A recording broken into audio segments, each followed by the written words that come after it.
Okay, Hey, Matt so Wheeler, what you got for us today? Show us your socks and then we'll get okay, going so I on felt a little topics. funny putting these on and realizing I was going to show you guys these in the video, but like, at Christmas time I get new socks, and so Yes, here, you do. and I thought these were fun, and Oh my gosh, those are great.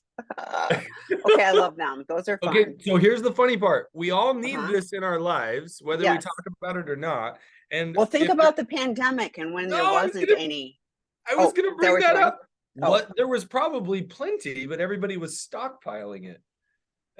So yeah, not no, me. I was not part of the problem. So yeah, no, you were not. no, I had enough, but not too much. Oh, that's Yeah. so funny.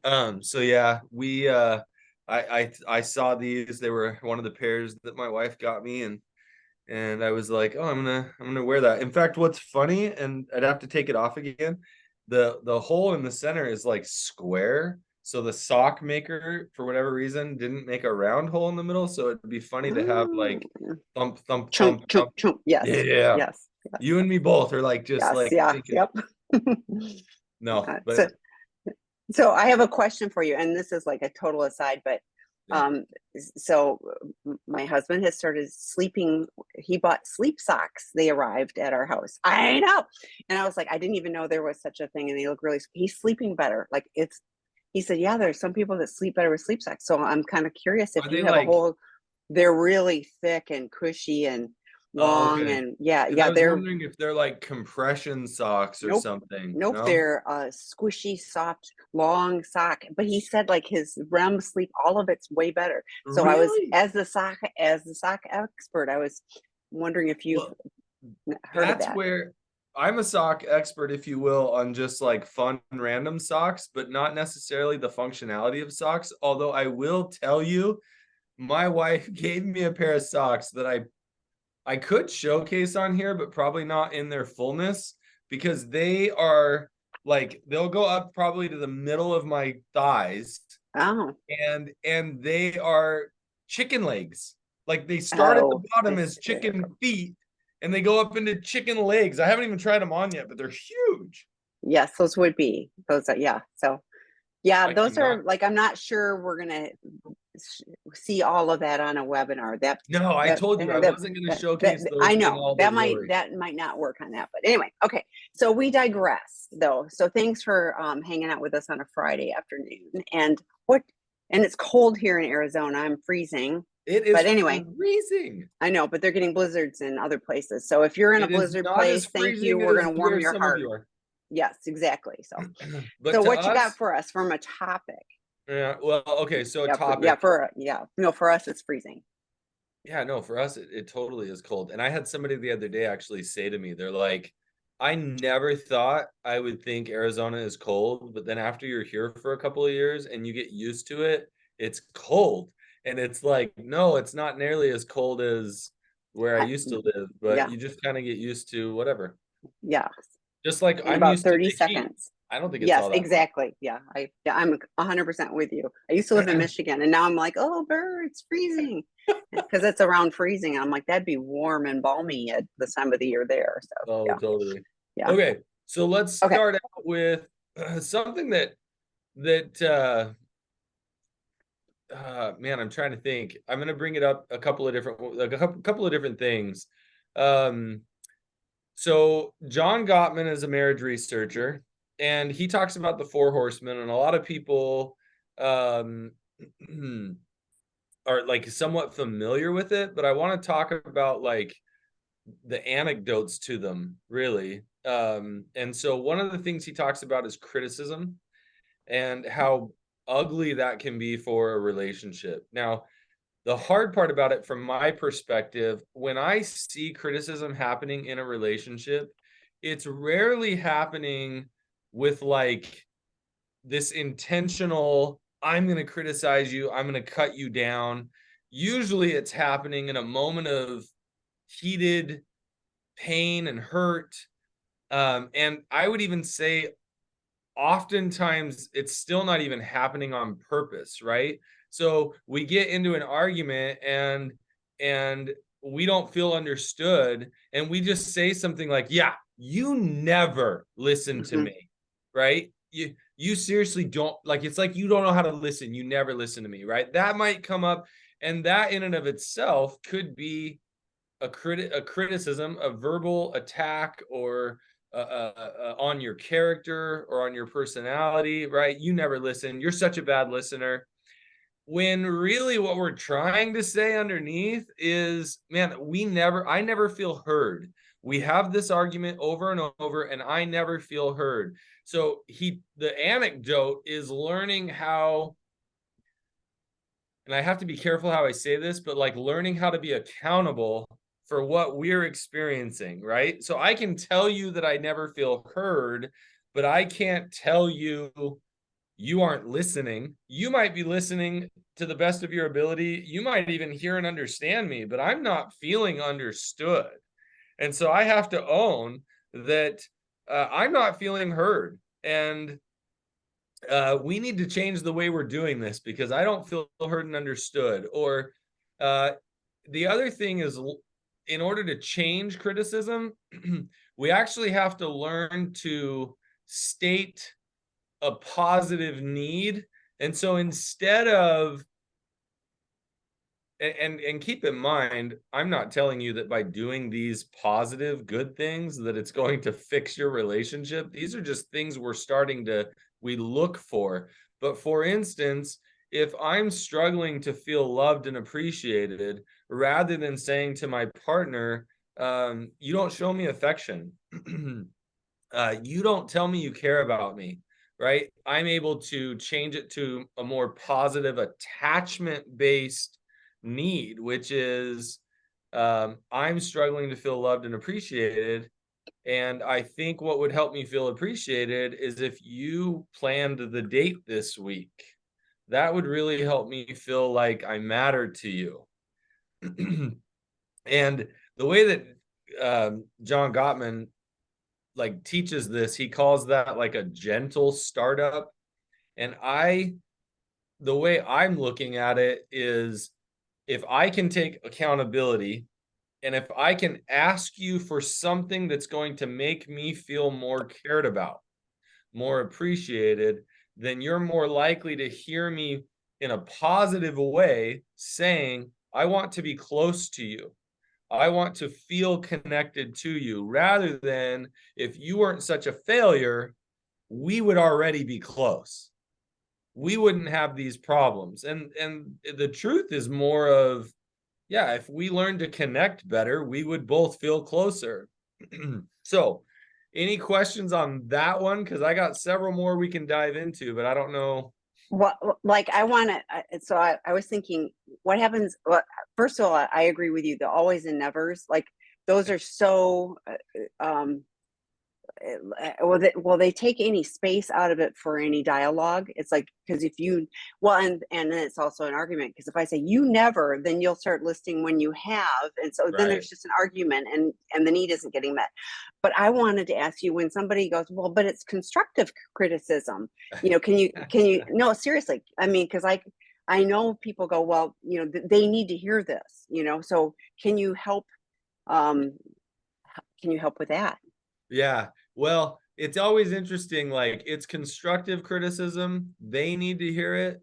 Interestingly, if I were to use the same concept I just taught, we would be more effective to say, I feel the need to tell you this, right? Like, I feel the need to tell you. And my hope is that if I tell you, we'll get closer, right? Because it's the, why am I doing this? Because I want to be closer to you. Instead of, if you would do this, we wouldn't have these problems, right? And as far as constructive criticism, that's oh boy, the way that I phrase it with when I'm working in depth with couples is, I'll say,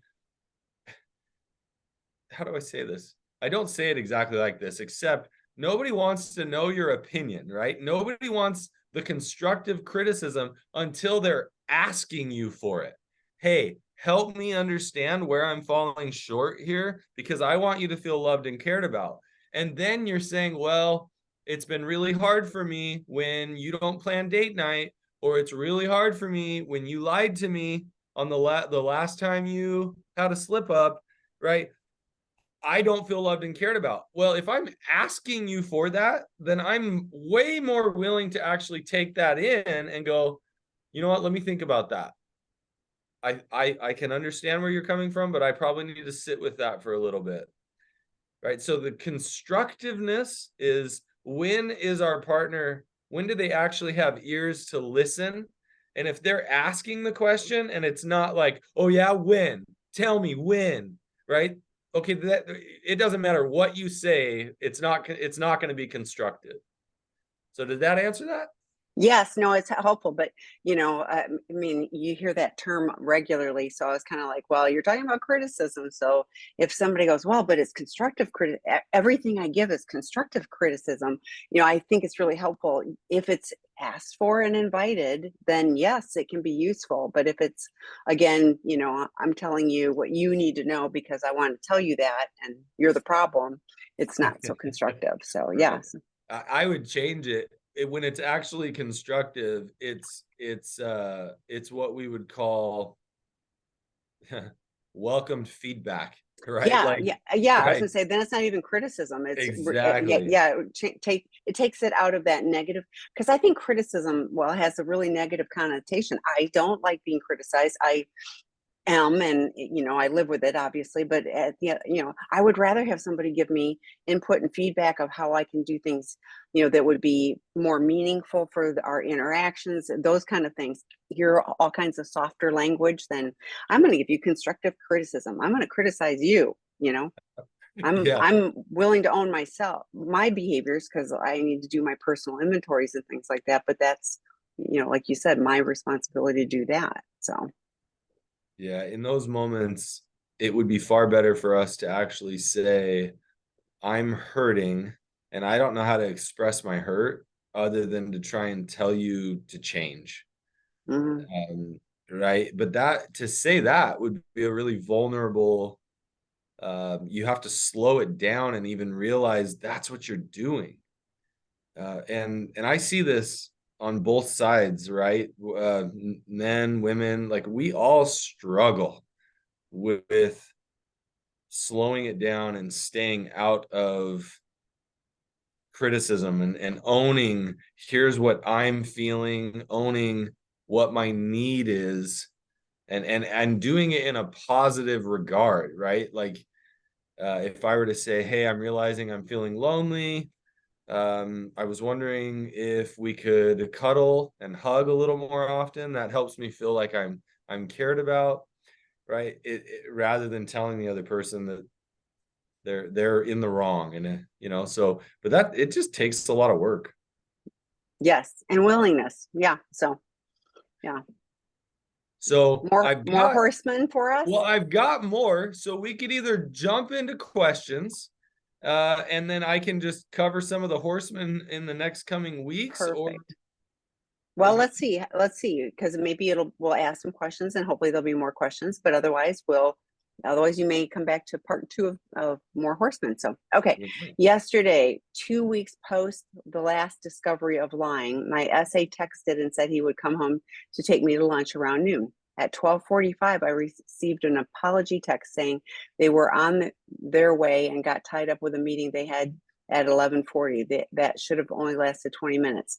When they got home, I expressed not feeling appreciated, respected, valued, having to wait for an hour with no notice. Then they said, I am sorry, but this is but this is their normal response to everything. Sorry, but I asked if they could stop adding the but, and because it does not show empathy and all the other empathy. So yes.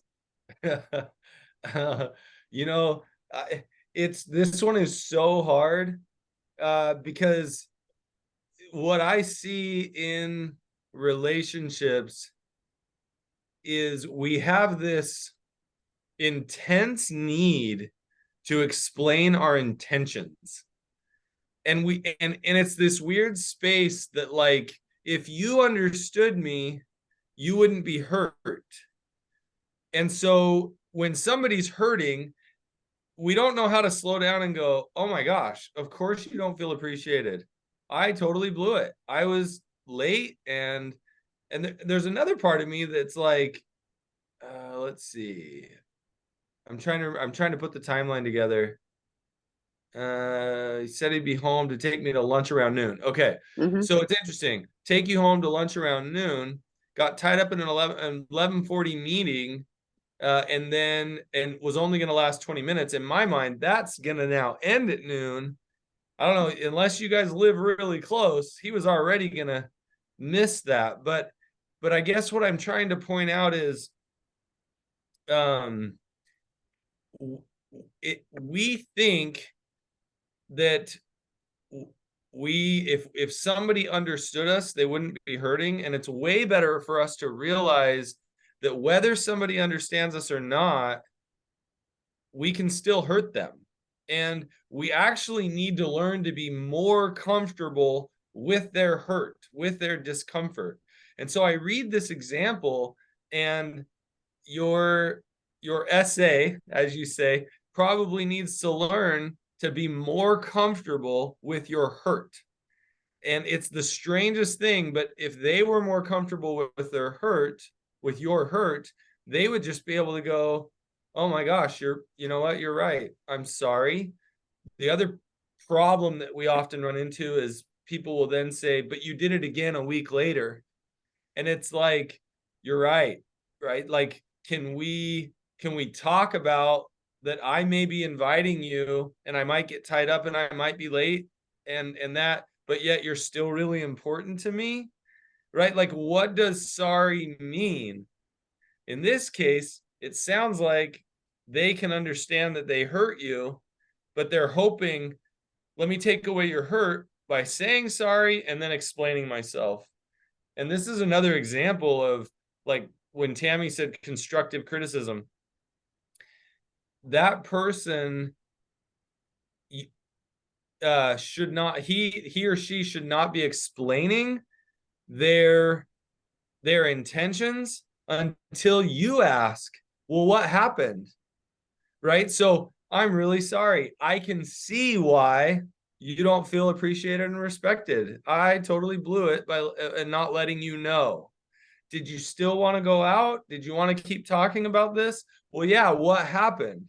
Oh, well, let me explain. I had this meeting. I thought it'd only last this long. Then you're open to actually hearing their response. And you might even say, if you were to slow it down, this hurt me. I'm wondering if you can apologize without explaining your intentions. Once you apologize and it feels sincere, I want to ask you what happened. But can we learn to separate the explanation from the apology? Because I think that would be really helpful for me.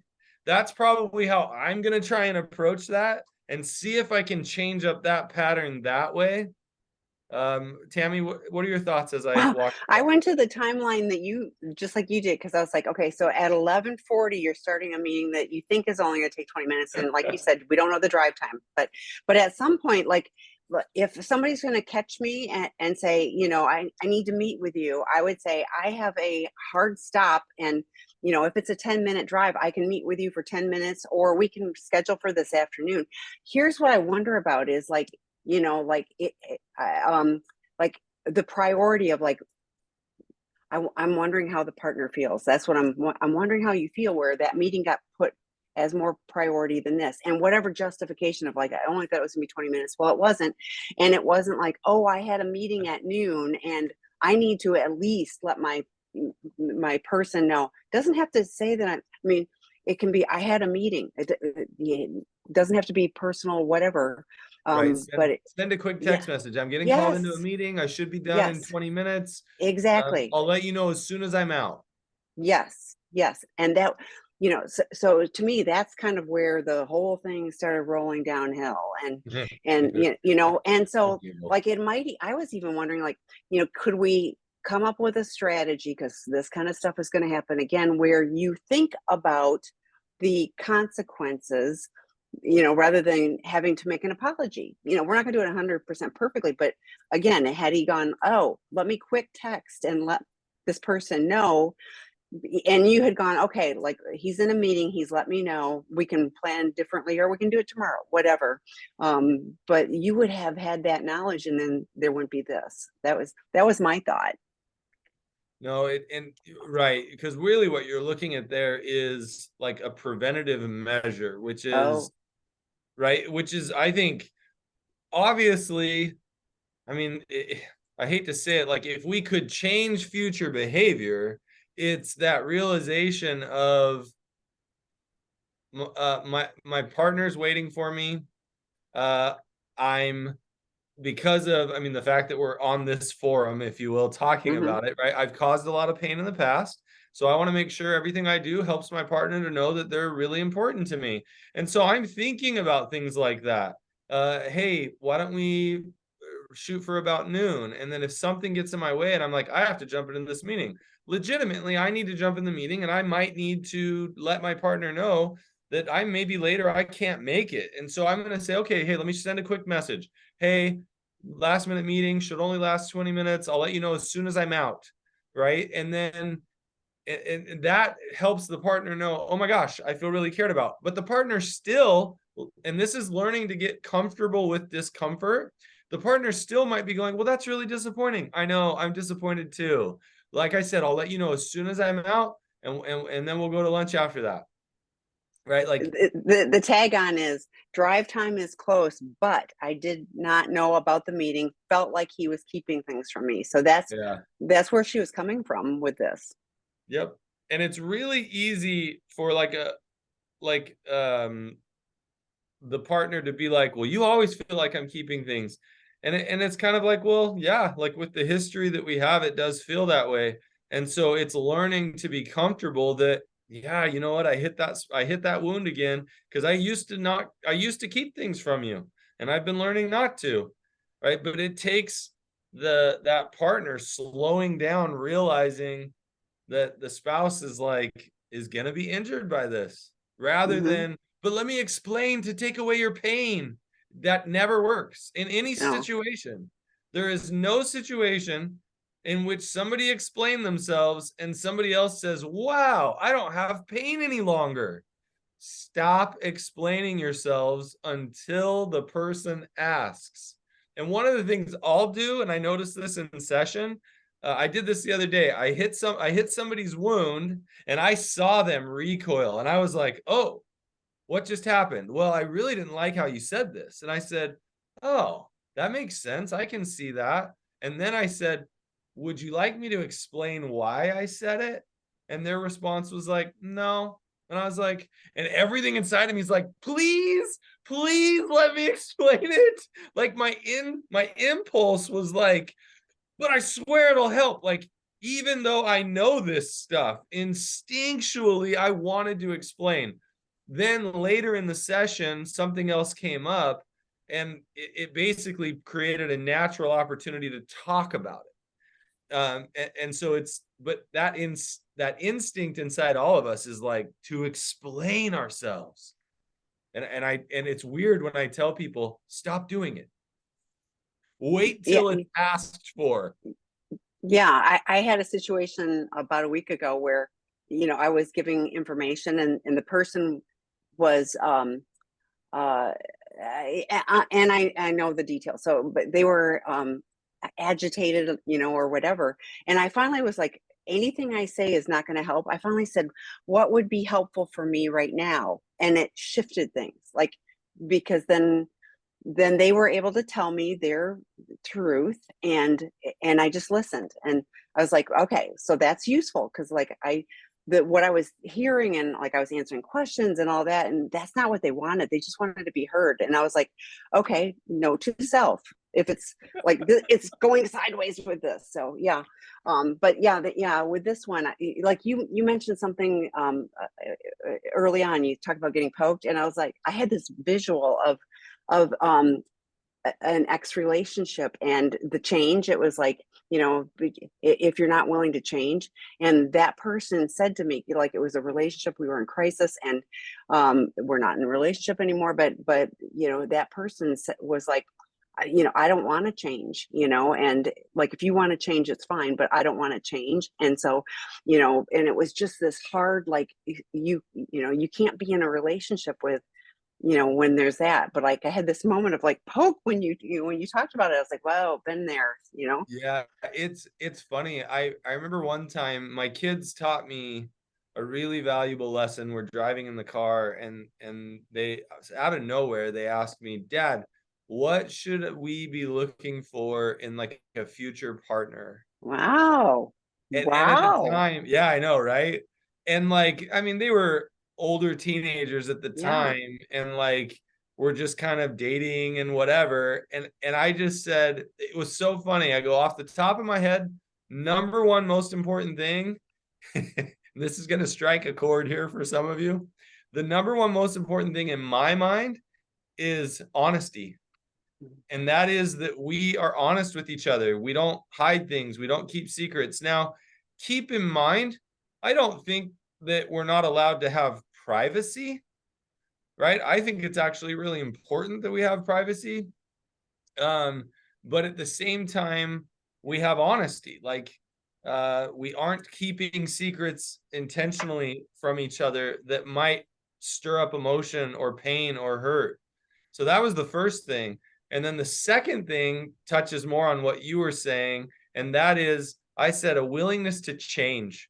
And this was just like off the cuff. I was like, honesty and a willingness to change. And I said, if you've got those two things, somebody who's honest, then you know what you're dealing with together. And you both are going to be honest about all of your own personal issues and the ways that you're hurting each other. And then the willingness to change is like, well, then we can figure out how to show up differently for each other. We can figure out how to make changes.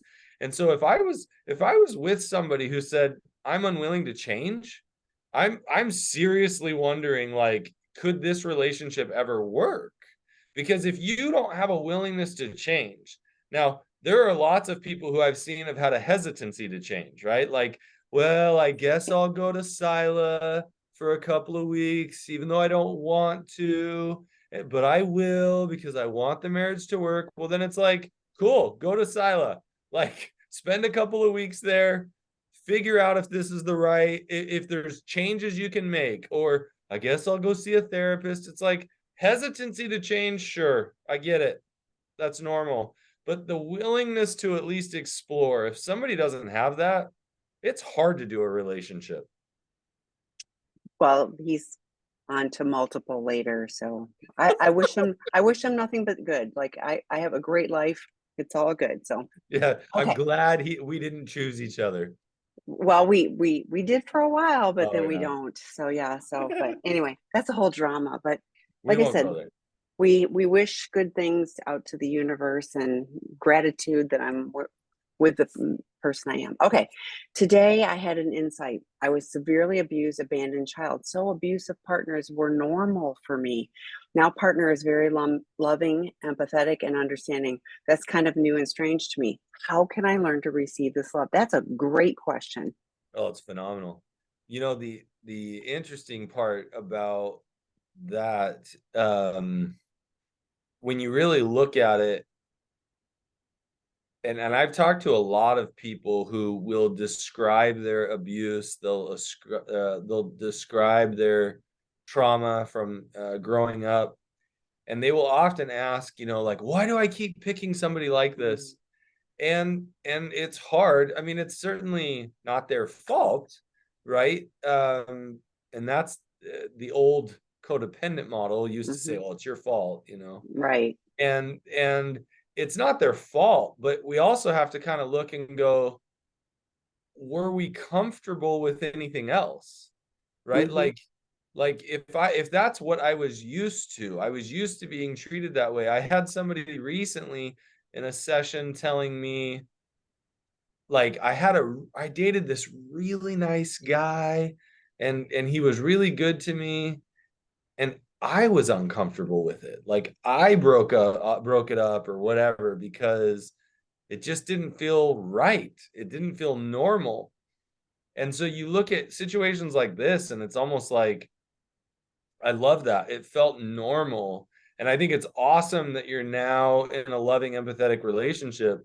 Now, it's new and it's strange, and how you can learn to receive his love is gonna come a couple of different ways. I think one of the things we have to do if we've come from that type of situation, well, are we at the point where we can like receive that love like from ourselves? So the best way to explain it is, can I be self-compassionate?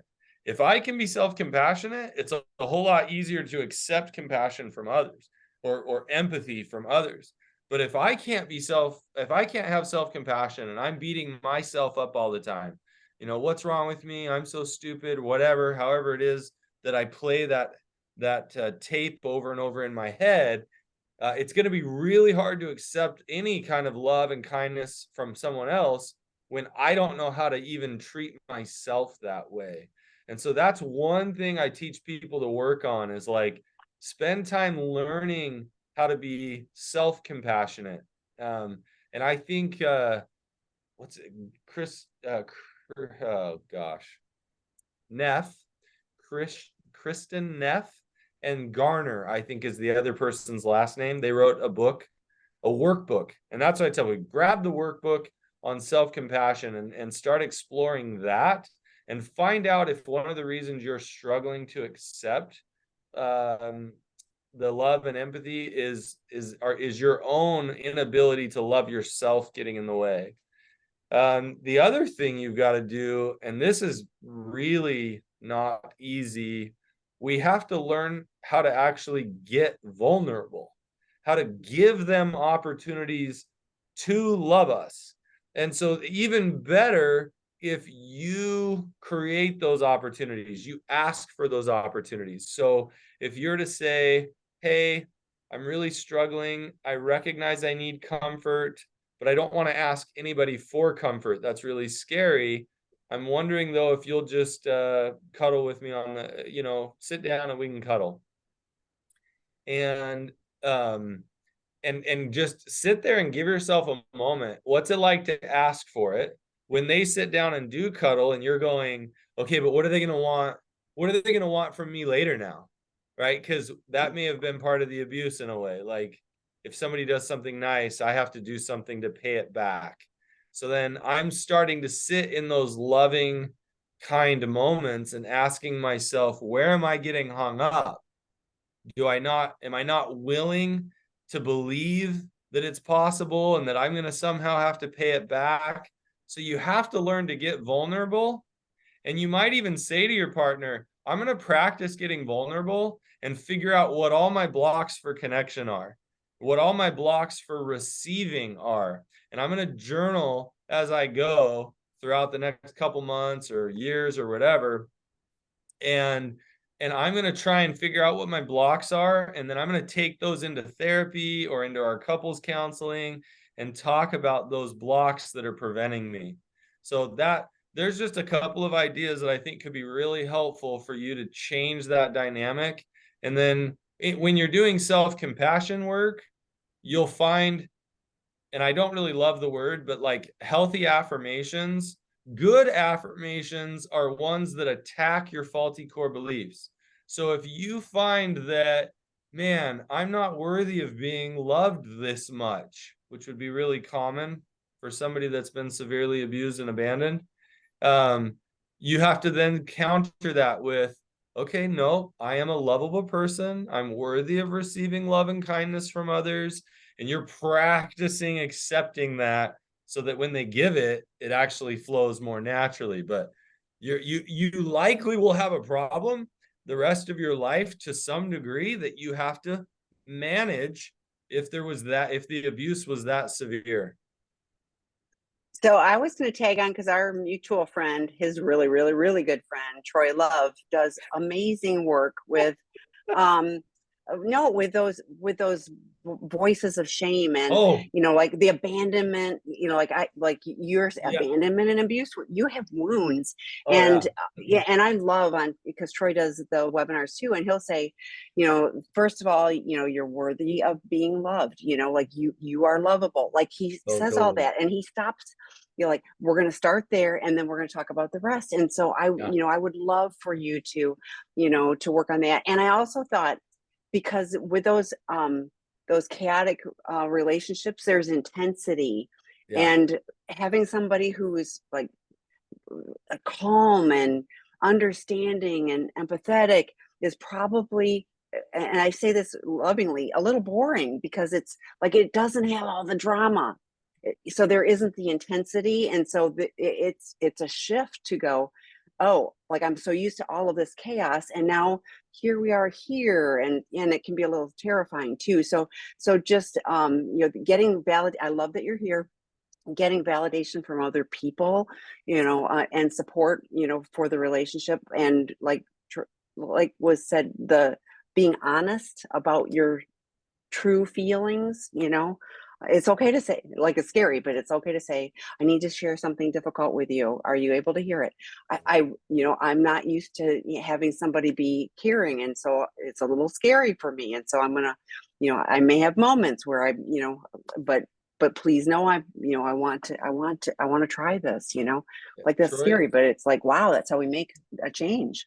Oh, totally. Troy Love has a book called Finding Peace, Finding peace. Uh-huh. and that book is phenomenal at like addressing the attachment wounds.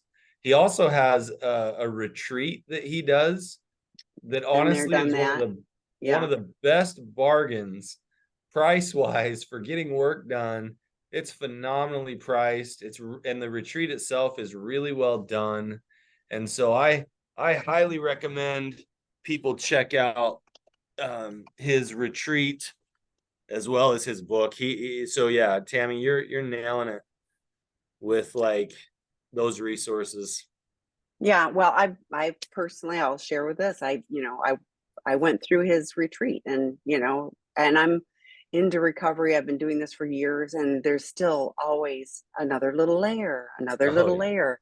But the healing that happens, when you're able and willing to lean into that, those are, like the messages, just like Matt was saying, those messages I can reframe. If something's getting poked, I can go, wait, like I can stop myself in the moment and reframe it. That's a gift, rather than just reacting to something else. So somebody put the link for the workbook that you mentioned.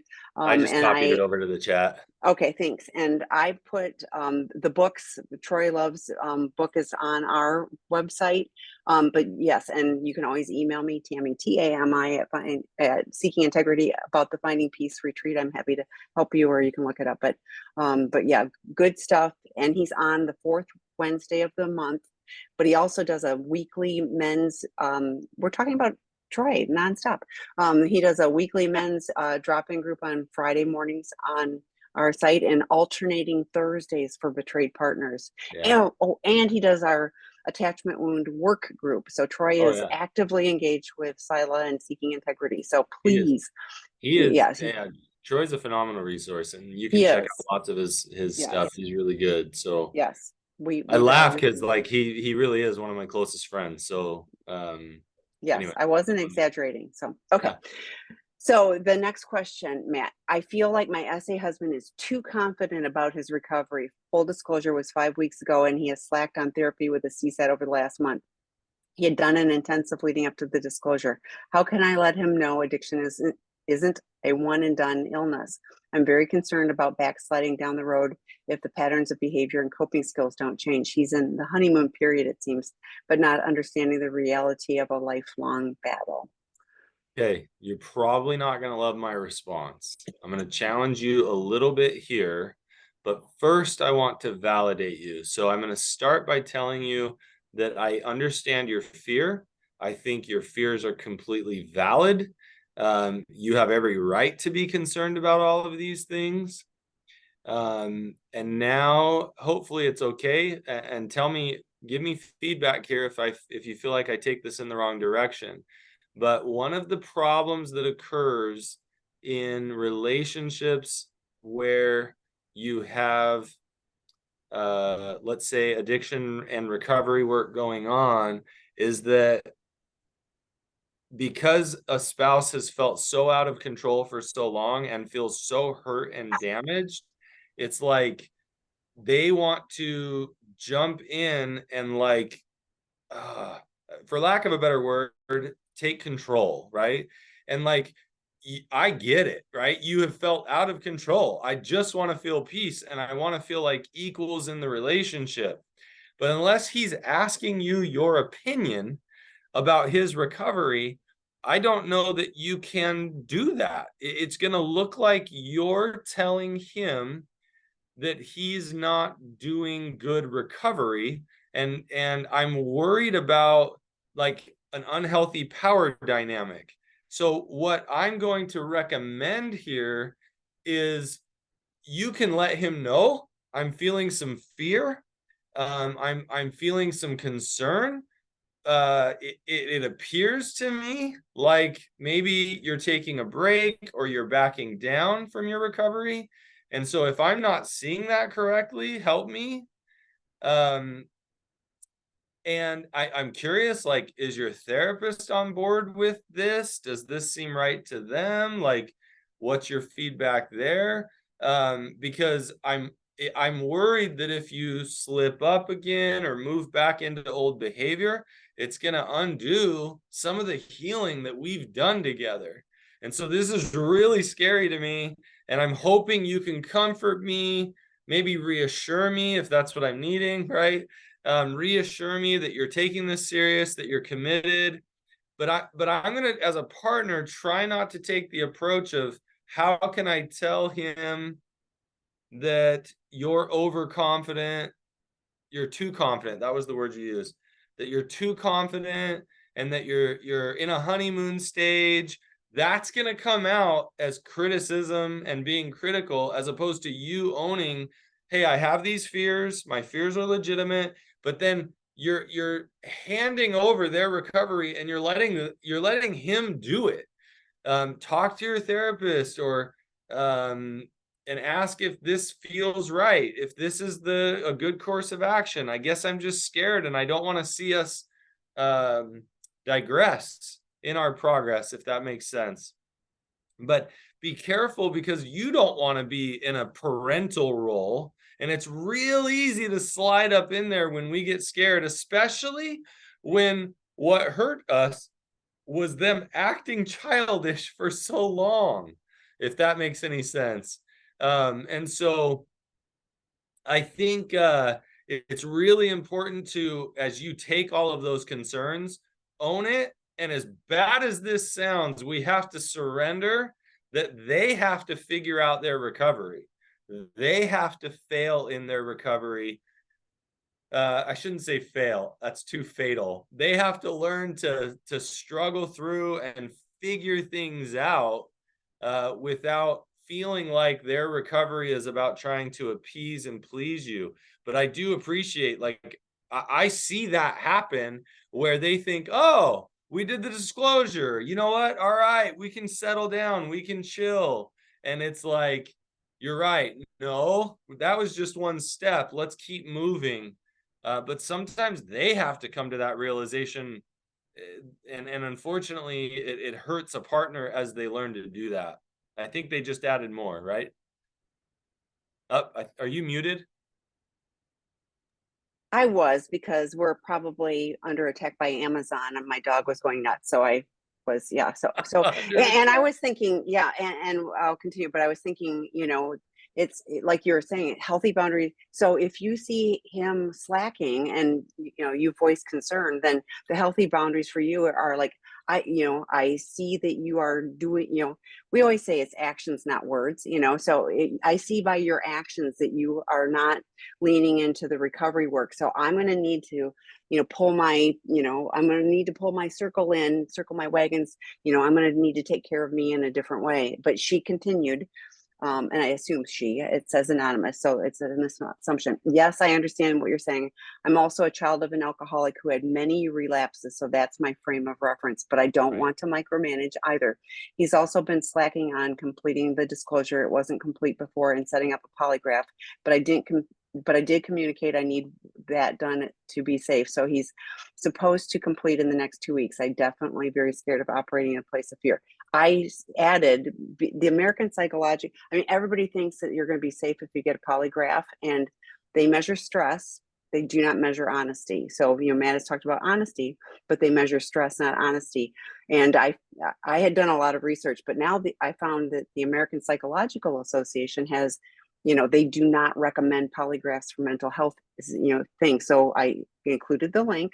It Yeah, isn't even me, it's them. So yeah. It's hard. I have mixed feelings on polys, and this is something I think it's interesting. The thing that I'm realizing is that can cause so much damage in relationships is when we don't stay in a peer-to-peer relationship, when either one of us moves to the power role.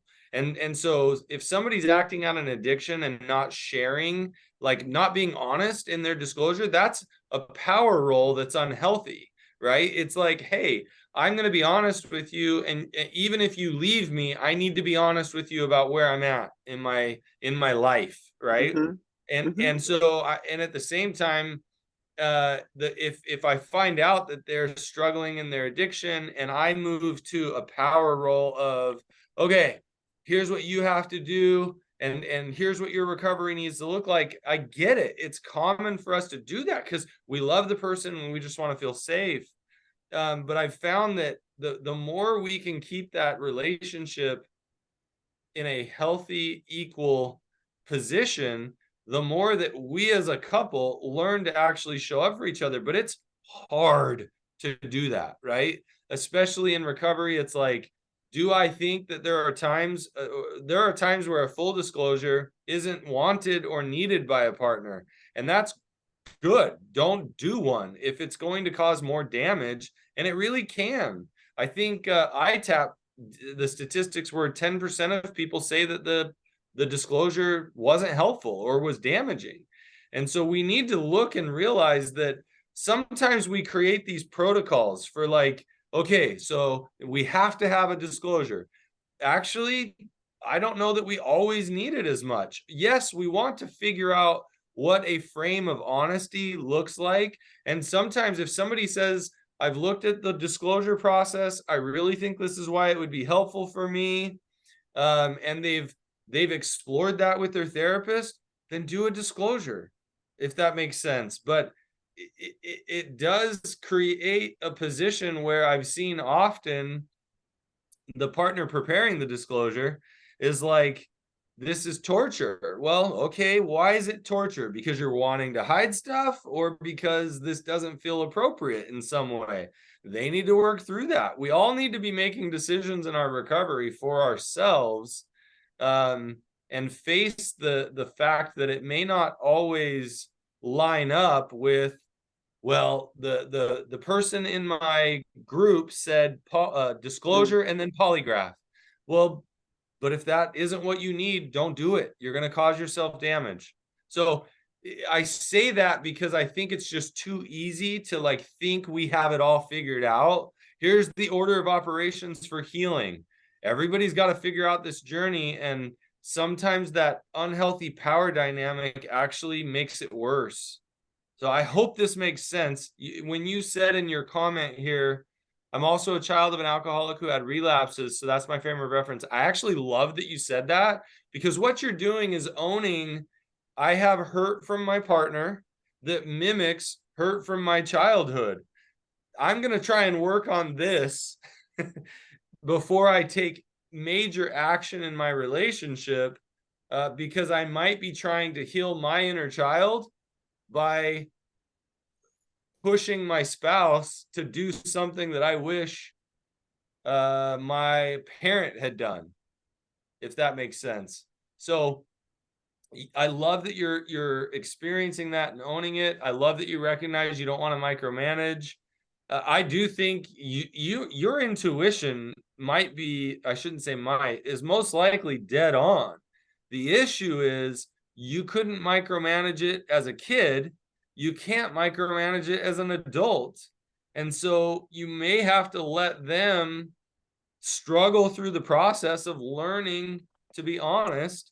And it's going to hurt and be difficult as you do it. But I think what we're trying for is, how do we come out of this both feeling like we are equal partners and we're both grown up adults. And sometimes we're with a partner who just doesn't seem to want to grow up. And that is not easy. So I realize that this might sound a little conflicting, but I'm sharing an overall concept that I hope helps. Well, and I have like I have a thought about this too, because I hear from both sides of the equation, just like you do too. And um, like, so I wondered if there are some, like, if I find out this, I'm absolutely leaving. And I'm not saying this is the case, but I do hear, like, you know, I get calls from guys that are going like, if I tell her that, she's going to leave. And so there's fear, and I'm not Totally. justifying it at all. But when I hear the dragging the feet, there's either some shame or complete fear about doing it. And if you find out those things, then you're going to leave. And again, not making excuses for the addict at all, but I'm kind of wondering if there's something going on with that too, that there's fear about if she finds this out. Yeah, it's interesting. I think it's really important for every human being in every relationship to have um like a certain unconditional boundary. Like I know for me, and for me, if I'm in a relationship and my partner in some way was abusive towards a child, maybe sexually or something, right? That I'm like, I can't do it. I'm out, right? Like, and I'm not saying that that should be the case for everybody. I'm just trying to give an example, right? Like, and so I think it's important for us to know we have limits and that I am willing to end the relationship at some point. And so uh, it might help to have a conversation and I never encourage, I mean, we're kind of getting off topic here, but I never encourage a disclosure if divorce is if you're planning to get a divorce. Don't do a disclosure. It's not good for Hmm. either one of you, Hmm. actually. And so, but yeah, somebody could be hesitant on a disclosure just because uh I'm really worried you're going to leave me. And if you're able to reassure your partner and say, look, if you're at all hesitant on the disclosure because I'm going to leave, like it really isn't in my makeup to leave, unless this circumstance were true, maybe you say that. And so if there's anything slowing you down because you think I'm going to leave, you could try and reassure them. But obviously, we never know what somebody's hesitancy is. Right. Maybe their therapist knows, maybe not. Yeah. Well, and I've had so many partners that were like, if I find out that, but then like, but then they find out, and they still can love that person I and understand the brokenness. And so Yes, those hard stops of like, "Yeah, oh, I'll just never but they can kind of go, oh, that's a lot of brokenness, and I see the actions that this person's moving forward. And again, this is not a blanket, everybody should do this. It's like really individualized and personal. But I think everybody needs to really look at what's in their heart. And we talk about putting in a relationship in safe harbor. So like, okay, we're going to put the relationship in safe harbor for 60 days at post disclosure, so we can just see what actions are being taken. So even if things are a little turbulent, but what I really hear, in all of this is the stall. And seeing a CSAT, best CSAT on the planet, if that's the only thing someone's doing, that's not enough, because you're right, it's a chronic condition, lifelong. We have drop-in groups and webinars and online work groups and 12-step, there's a zillion different 12-step, all of those things help somebody get a foundation, and continue.